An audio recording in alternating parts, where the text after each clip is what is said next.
Okay, I gotta fix my ponytail for the... Oh, are we already recording?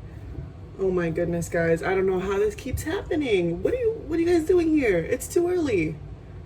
Oh, you're here for the science video? Oh, okay, I understand. Okay, well, let me just go ahead and get started then. Hey guys, it's Miss Magwad, and I am back with another science video. As you can see, we are in a different setup than we were yesterday, and that is because today's topic is the science of baking. Yeah, I know it sounds crazy, but baking is actually really scientific, because every measurement that you have of ingredients is specifically made so that you cause a chemical reaction. If you're ever baking, just remember that you are a scientist in that moment. Everything that you do makes a chemical reaction. That's why in baking, you can't really adjust the ingredients like you could in cooking. Because in cooking, if you're making a soup and you're like, oh, I don't think this has enough flavor, you could just add more salt. But that's not how it works in baking. If you measure wrong or you want to add more of something else, it could mess up the chemical reaction that's supposed to happen, and it could make your cookies or your cake or your pie come out incorrectly, which is insane. So that's why I wanted today's episode to be a baking fun fact episode.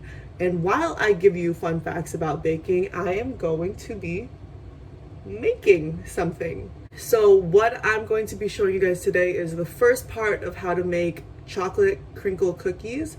This is a type of cookie that's really popular in my culture, the Philippines, but I know it's popular in a lot of other cultures too, as like a Christmas treat, because it kind of looks like snow on the ground. But for my culture, we eat this all the time because there's no snow in the Philippines. But yeah, so if you want to follow along, I will show you guys how to make it, and link the recipe down below. I'm going to make mine a little fudgier. I like my chocolate cookies a little bit fudgier than not, so that's the recipe I'm gonna use. And while I'm doing that, I'm gonna be sharing fun facts with you guys. So I believe the angle that I have this at right now, I wanted you guys to be able to see the ingredients and not my face. So like the oobleck video, you might not be able to see my face. Hope that's okay with you, but you do have a pretty good view of my favorite outfit. So as you can see, I have this character on a lot. I even have them on my socks. Let me try to show you. Oh, there we go, on my socks. That was really hard for Miss Magwad. So this right here is a dog named Chimmy. Chimmy is part of some mascots created by one of my favorite Korean pop groups, which is BTS. They're super awesome and I really like them. And I like discovering music from cultures and languages that aren't mine. So let's go ahead and get started. What you're going to need for this is unsweetened cocoa powder. They recommended Hershey's over the Dutch processed one. White granulated sugar, vegetable oil, I have canola oil, 2 large eggs, pure vanilla extract, all-purpose or plain flour, I only have white whole wheat flour, baking powder, salt, powdered sugar. You're also going to need 2 bowls, measuring cups and measuring spoons, and something to mix your ingredients with. That could be a whisk, that can be a hand mixer, stand mixer, or even a fork. So the first thing you're going to do is mix together the cocoa powder, the white sugar, and the vegetable oil. And then you're gonna beat in the eggs one at a time, then add in the vanilla. So while I add in those ingredients, I wanted to ask you guys our first question. That is going to be a true or false question. So, chocolate chip cookies were invented by accident.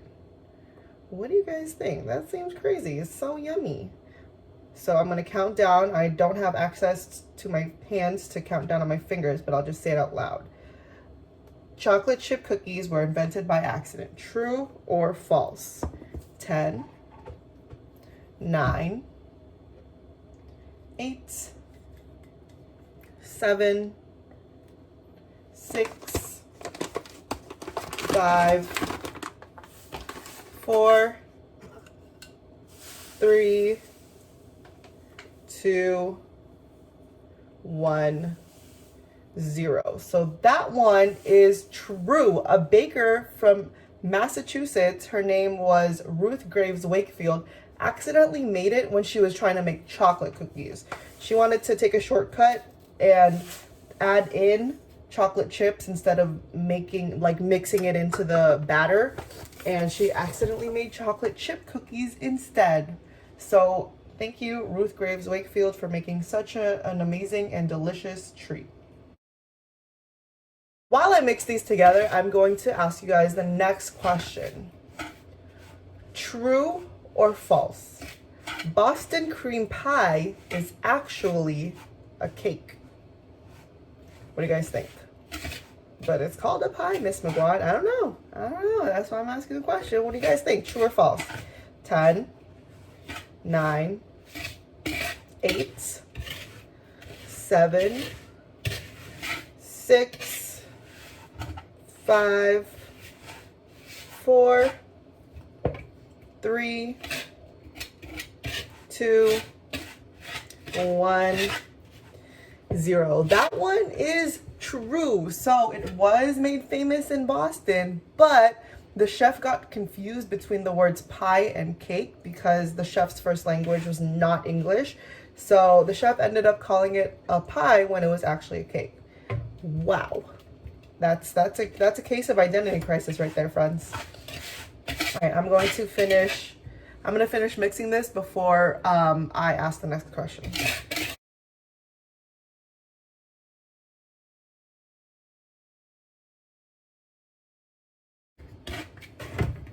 This is looking really yummy, guys. Super chocolatey. Woo! All right, guys, that is fully combined, and it is time for our next question. I have time to look at the camera now, but I'm also going to look at my laptop. True or false? The chocolate river in Willy Wonka and the Chocolate Factory, the movie, was made of 100,000 gallons of chocolate. What do you guys think? 10, 9, 8, 7, 6, 5, 4, 3, 2, 1, 0. Okay, so that one is false. It was actually made of 150,000 gallons of water mixed with chocolate and cream. So it really was made of chocolate. Wow. So next time, if you guys watch the movie, you'll know it was made of real chocolate. What? That's dedication for sure. All right, now I'm going to put this bowl aside. These are our wet ingredients, our liquid ingredients, and we're going to mix our dry ingredients, our solid ingredients, in a different bowl. So this is where we're going to add the flour, baking powder, and salt. So pretty funny that I'm adding in the baking powder right now because our next question actually relates to baking powder. True or false? Baking powder was invented in the 1980s. What do you guys think? 10, 9, 8, 7, 6, 5, 4, 3, 2, 1, 0. So that one is false, friends. Baking powder was actually invented in the 1880s, and what baking powder does, it helps dough rise without any extra ingredients. So before, baking soda was used, that's still used today, and something called pearl ash. Apparently it smelled terrible. So thank you, baking powder, for helping our batter rise nicely and also not smelling bad.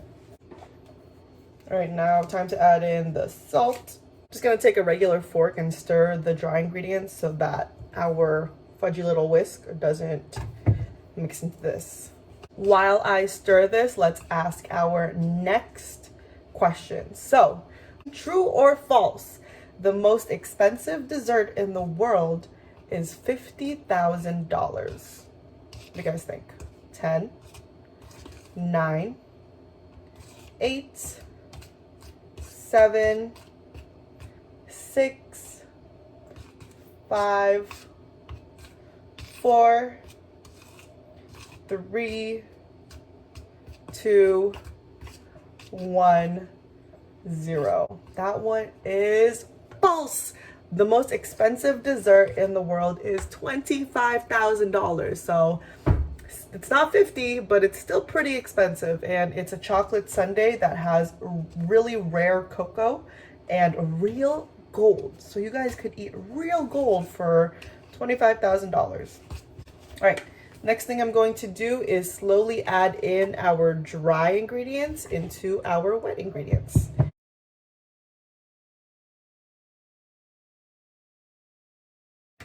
What I'm doing right now, friends, is covering this bowl with plastic wrap, and I'm going to put it in the refrigerator for 4 hours at least so that it can chill, and then it'll be ready to bake. So our batter is now in the fridge. That means that it's time for this video to come to an end. Now it is time for our last question to wrap up our science of baking video. So, true or false, there is a fruit that tastes like chocolate pudding.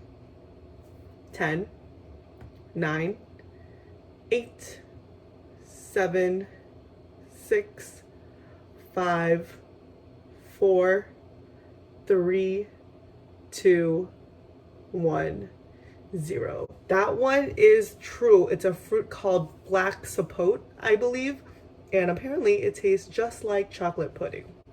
So that was it for today, guys. Thank you for watching me begin to bake. Miss Mawad is not just a one-trick pony. I'm very happy that I got to teach you guys some fun facts today, show you guys a cool recipe, and show you guys a part of my culture, all in the same video. So thank you guys for tuning in.